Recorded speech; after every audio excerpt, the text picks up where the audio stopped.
Is being naked more fun? Well, the Ducati Streetfighter V4 sure makes a compelling argument for it. Let's check it out.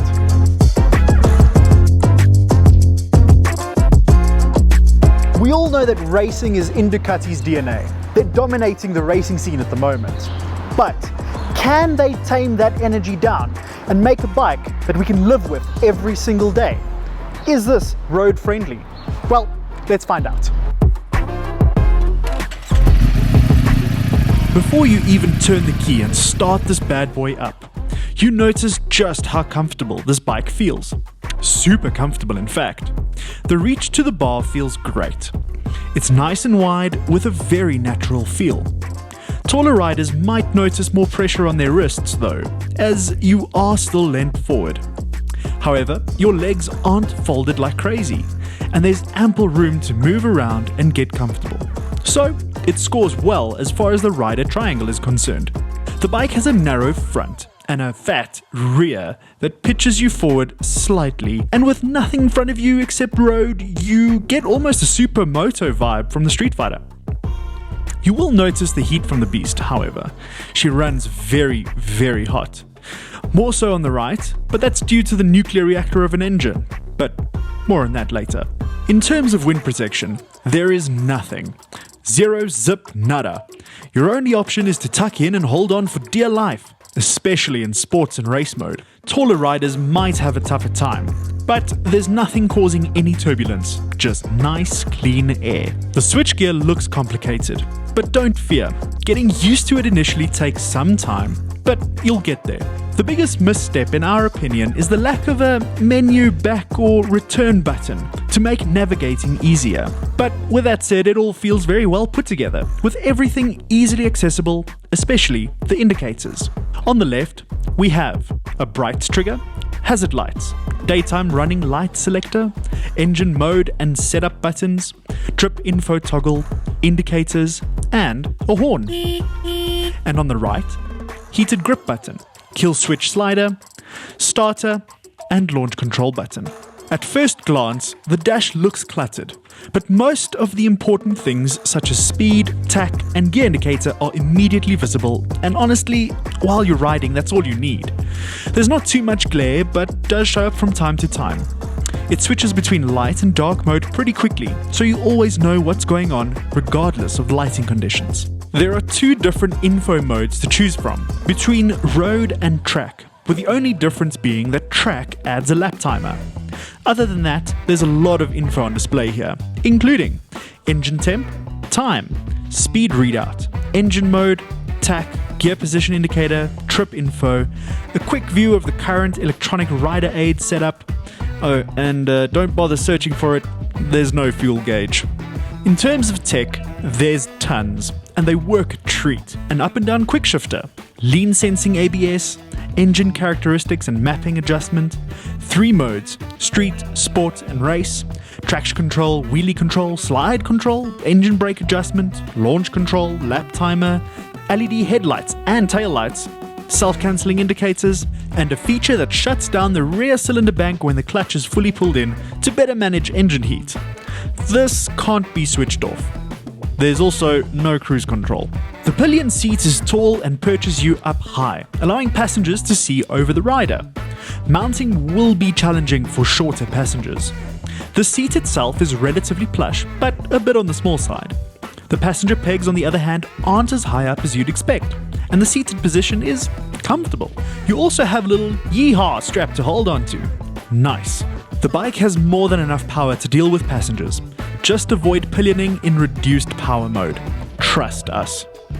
If you ride the bike the way it wants you to, then the 16-litre tank on the Streetfighter will give you terrible fuel range. We only managed 117 kilometers before the low fuel warning light came on. But if you take it easy, you could manage around 6 liters to the 100 kilometers, giving you 260-ish theoretical Ks. But we highly doubt it. There's also no fuel gauge, so make sure you reset your trip after each fill up and keep an eye on it. There's about 30 kilometers of range on reserve, with a little display popping up to show you how far you have left. Luggage? What luggage? There's not even space for parking change under the seat. Maybe Ducati has an option for us. We'll follow up on this and get back to you.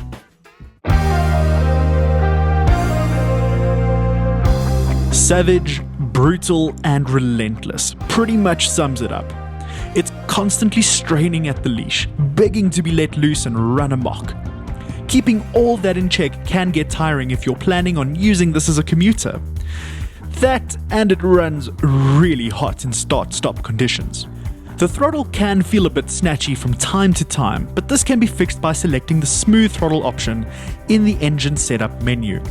There's a ton of power from the 90-degree V4 Desmos Stradale power plant, but the majority of it lives north of 8,000 RPMs. It builds gradually from the bottom, and before you know it, you're looking at jail time.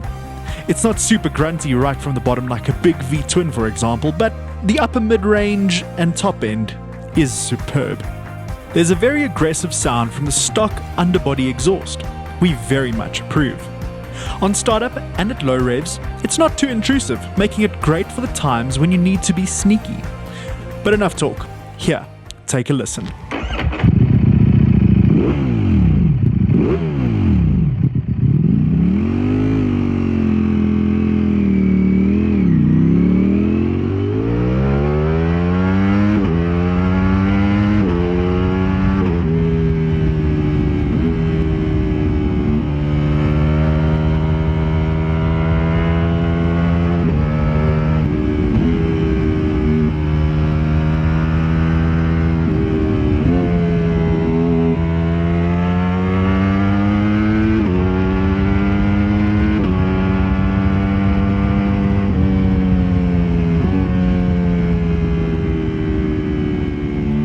The brakes feel super sharp. Dual 330mm discs with Brembo Stylema grabbers have a good initial bite, getting better and better the more you pull. Coupled with lean sensing ABS, this bike will get you stopped in a hurry. The rear brake, on the other hand, feels a bit soft and underwhelming. The Streetfighter sports fully adjustable Showa forks. The rear shock can also be adjusted for preload, compression and rebound, although it will require tools. We found the suspension setup to be a bit harsh on the road, especially in terms of rebound, but again, it can be adjusted to suit. Once you get cracking on though, the bike handles like it's on rails. Tip in as fast as you'd like and the bike will happily comply. It holds its line superbly, and even fast changes of direction feel confident and sure-footed. In a straight line at high speed, however, the bike feels very light on the front, which felt odd considering the big wings. But overall, in the handling category, we give the Streetfighter 2 big thumbs up. At 201 kilograms wet, it sounds heavy on paper, but in practice, the bike feels light as a feather. At speed, or moving it around in a car park, it feels perfectly manageable. The Pirelli Diablo Super Corsa SCs are a no-brainer for a bike like this. Super grippy and sticky with a quick warm-up time makes for good dry road riding nirvana. In the wet, however, we weren't as keen on them. Maybe keep a close eye on your weather app before you go out riding. We have been fortunate enough to ride on a wide range of bikes, from tourers to track weapons, and we all agree that the seat on the Streetfighter ranks as one of the very best around. Full stop. It's just so plush and comfy, you'll be forced to stop for fuel long before needing a stretch break. The Alcantara-like fabric feels awesome, and as a nice little bonus, it disperses water super quickly. At 845 mils, you'd be forgiven for thinking this is a tall bike. But thanks to the way the seat tapers to the front, even our shortest rider could get his feet down, no problem. We found the mirrors on the Streetfighter to work quite well, with very little distortion brought on by engine vibration. Adjustability is also really good, except for tall riders who'll keep finding their shoulders and elbows regardless of how far out they set the mirrors.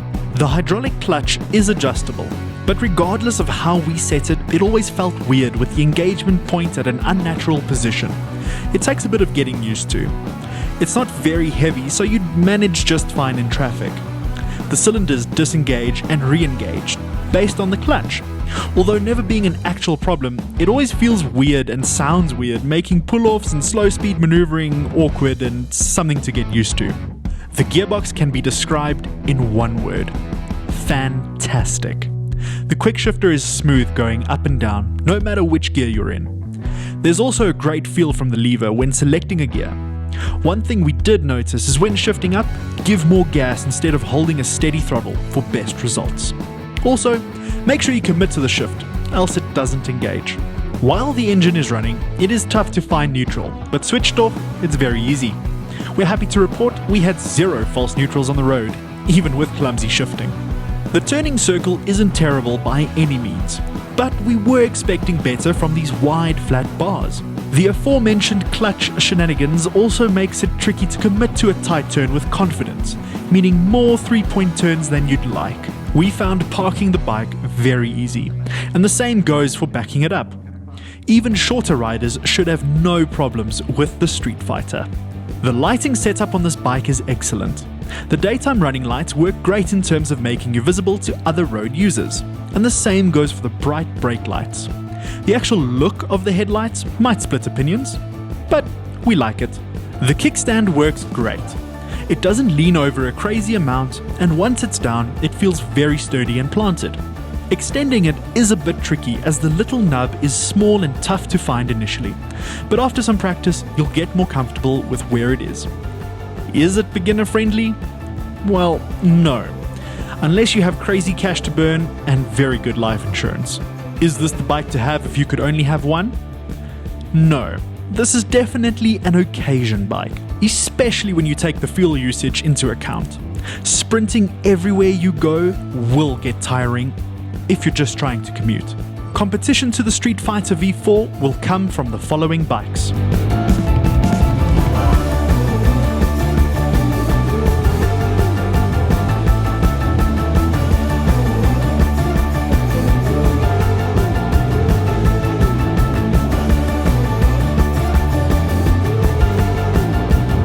The Ducati Streetfighter V4 is an all-or-nothing, all-the-time kind of motorcycle.